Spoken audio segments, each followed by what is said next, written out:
अस्सलाम वालेकुम नादरीन। ये लाक़ानूनियत ने तो क्या है? अमरीकी सदर डोनाल्ड ट्रंप की तरफ से ईरान पर हमले का फ़ख्रिया ऐलान दरअसल बैनुल अक़वामी लाक़ानूनियत की एक झंझारती और जिगरती हुई मिसाल है। दुनिया भर जंगल का कानून नाफिज करने की कोशिश फैसला कौन मरहला में दाखिल हो चुकी है। 21 जून को हुकूमत पाकिस्तान ने डोनाल्ड ट्रंप को अमन के नोबल इनाम के लिए नामजद किया और 22 जून को ट्रंप इसराइल और ईरान की जंग में कूद गए। अक़वाम मुत्तहिदा के सेक्रेटरी जनरल ने अमेरिका की तरफ से ईरान के खिलाफ ताकत के इस्तेमाल को आलमी अमन के लिए एक बराह रास्त खतरा करार देते हुए कहा कि यूएई चार्टर और बैनुल अक़वामी कवानीन की पाबंदी की जाए। दूसरी तरफ इसराइल के वज़ीर आज़म नेतन्याहू ने ईरान पर हमले के बाद ट्रंप को मुबारकबाद दी। फ़ख्रिया मुस्कुराहट के साथ इम्तनान का इजहार किया। ये नेतन्याहू की बहुत बड़ी कामयाबी है कि वो अमेरिका को इस जंग में हसीत लाया है। डोनाल्ड ट्रंप ने 19 जून को व्हाइट हाउस में पाकिस्तान के army chief field marshal Asim Munir के साथ मुलाकात के बाद ये ऐलान किया था कि वो ईरान व इसराइल में सीज़ फायर के लिए 2 हफ्ते तक इंतज़ार करेंगे। इसके बाद इस्तांबुल में इस्लामिक मुमकिनत की तंजीम OIC के वजीर खारजा का इजलास हुआ, जिसमें सफारतकारी के जरिए मसले का हल निकालने पर गौर व फिक्र हुआ। लेकिन इस इजलास के चंद घंटे बाद अमेरिका ने ईरान की 3 एटमी तंसूबात पर हमला कर दिया।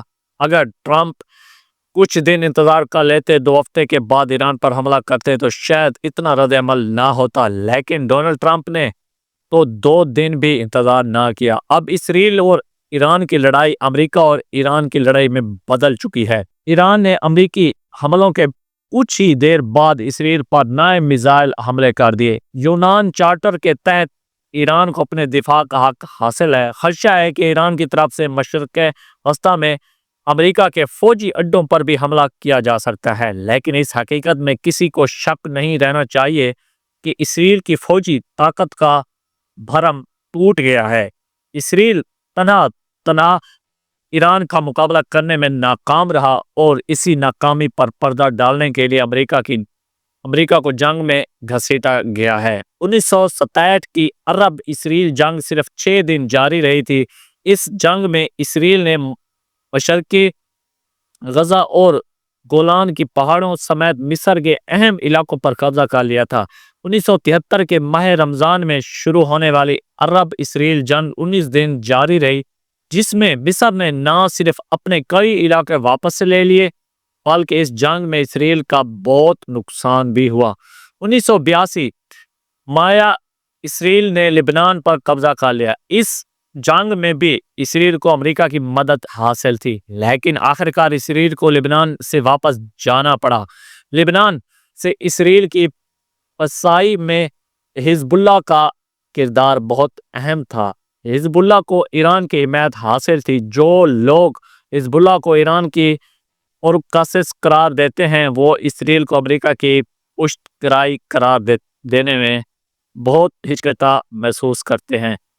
13 जून 1925 को इसराइल ने ईरान पर हमला किया तो पहले मरले में यकीनन इसराइल को बढ़तरी हासिल थी, क्योंकि इसराइल ने ईरान के फौजी क़यादत और अहम सियासतदानों को इनके घरों में निशाना बना लिया। ये सब शोधा अपने घर में आराम से सो रहे थे, क्योंकि इनका ख्याल था कि 15 जून को मस्कट में ईरान और अमेरिका के मुज़ाकरात होने जा रहे हैं। इसलिए 15 जून से कब्ल इसराइल कोई हमला नहीं करेगा। इसराइल ने 15 जून के मुज़ाकरात की आड़ में ईरानी क़यादत को निशाना बनाकर यह समझा कि ईरान में बगावत हो जाएगी और चंद दिनों में हुकूमत बदल जाएगी।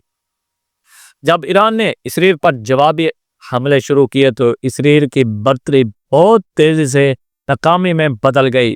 ईरानी मिसाइलों ने तल अबीब और हईफा समेत इसराइल के अहम शहरों पर कामयाबी के साथ हमले कर दिए और दुनिया हैरान हो गई।